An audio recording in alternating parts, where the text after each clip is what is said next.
Welcome back to another video. As always, I am so excited to have you guys here. It is Sunday and I thought I'd take you guys along for a little mini Sunday reset. You guys know I like to set myself up for success for the week. It is about 1:30 right now. My boyfriend just went back home. We just had a very slow morning. We went for a walk. We went to the bakery. We got a baguette and we made brunch. My mom came over for a little bit and we chatted, but I'm going to do some meal prep right now. I do have a call for a community that I'm in at 3, so I'm going to try and get everything done before that. I don't actually think it's going to take me that long. My oven is just really small, so I can only put one thing in at a time. It's so interesting because this past week I had a few initials, and whenever I'm going through an initial visit with a patient, we usually take about the last 30 minutes to go through the plan, and we talk about like diet, lifestyle changes, their supplements, lab testing, things like that. But I always want to leave the patient with enough diet and lifestyle changes that they'll notice a difference. Like I want them to feel better by the next follow-up, but I don't want them to be overwhelmed. And I'm always trying to toe that line. But it was so interesting because multiple patients this week that in their initial, we went through their diet and lifestyle intake, and they were eating quite a bit of ultra processed foods, not very much fiber, not very many fruits and vegetables, things like that. And when we were going through and we were talking about how to structure their meals and how to incorporate more whole foods and fiber rich foods in their diet and things like that, a few of them brought up, wow, that seems really hard. And it's so interesting to me because for me personally, nutrition, I would say, is one of the easiest areas of taking care of my health. Say that I struggle more so with like the mindfulness and practices like that. But for me, nutrition is really basic. And I feel like a big part of that is, one, I've just been doing it for a really long time and it's just a really simple habit for me. But two, I really do try and set myself up for success. I try and do some prep on the weekend. I try and stick to basic meals that I know are really easy, that I enjoy, that I can put together really quickly. So that is what this prep is going to be focused around. If you guys watched my last What I Eat in a Week, I was really happy with a lot of those meals. I thought they were really good. So honestly, I'm probably going to do a similar prep. I want to prep some of my spelt bagels. I want to prep tuna salad. I'm going to prep some roasted vegetables for my veggie hash in the morning. I'm going to prep some muesli for some breakfast that I have to take on the go. And then what else am I going to do?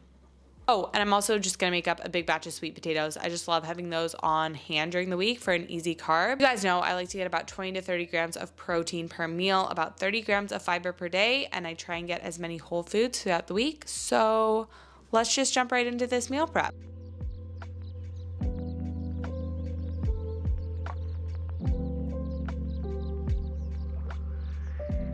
Okay, so you guys know I've been obsessed with these Greek yogurt and spelt flour bagels. I use this sprouted spelt flour. I like this brand because it's organic, glyphosate free, but you can really use whatever type of flour you have on hand. Honestly, these bagels have been such a staple for me. I love having them with avocado and some fried eggs or scrambled eggs. You guys will also see I'll make a tuna salad, and it's so good for tuna salad sandwiches. But this batch makes about 4 bagels. You could definitely double it or triple the recipe if you have kids or a bigger family. I just bake them for about 25 minutes, but I would definitely recommend keeping an eye on them just because they may bake quicker in your oven. And then lately I've been on a huge tuna salad kick. You guys know I like to do half skipjack tuna, half sardines. Their sardines are higher in omega-3s, vitamin D, calcium, and the skipjack tuna tends to be lower in mercury than other tuna. Yeah, I made this exact same recipe in my last video, so I don't really feel like I have to repeat everything. But again, such an easy protein to keep on hand. You can use it for tuna melt. Like I said, you can put it in the bagel as a sandwich. You can have it with crackers. I think later in the video, I have it with some of the sweet potatoes for a little snack. So delicious.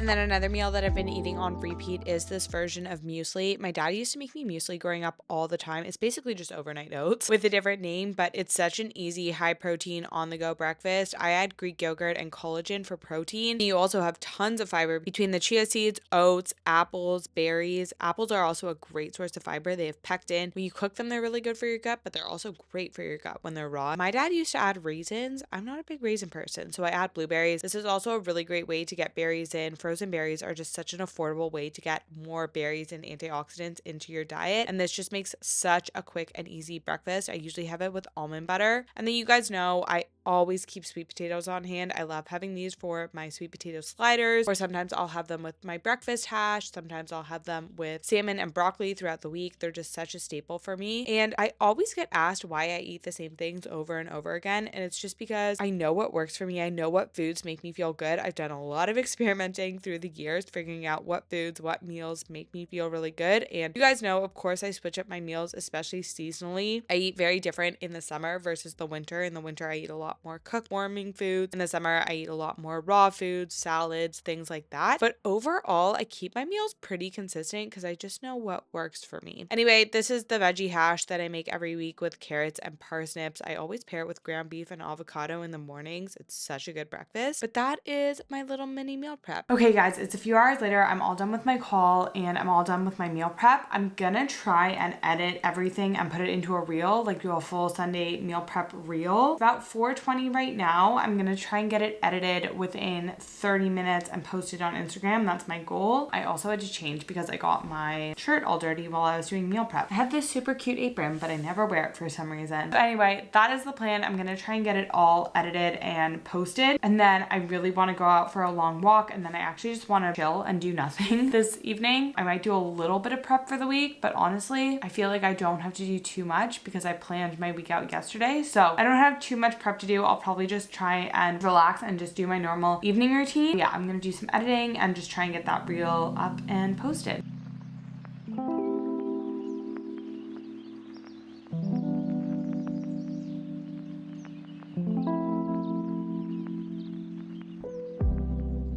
Okay, so the reel took me longer to edit than I thought it would, but it's up on my Instagram profile. As always, my Instagram will be linked somewhere down below. You guys know I'm trying to improve my short form content game, but I just had a little snack. I just had some of the sweet potatoes that I made with the tuna salad, but I forgot to film it. I'm gonna go out for a little walk, and then all I wanna do is come home and have a bath and read my book for a little bit. So yeah, I'm gonna go out for a walk, get some more steps in. I think I'm only at like 6,000 steps for today, so I'm gonna go and do some steps and then just relax the rest of the evening.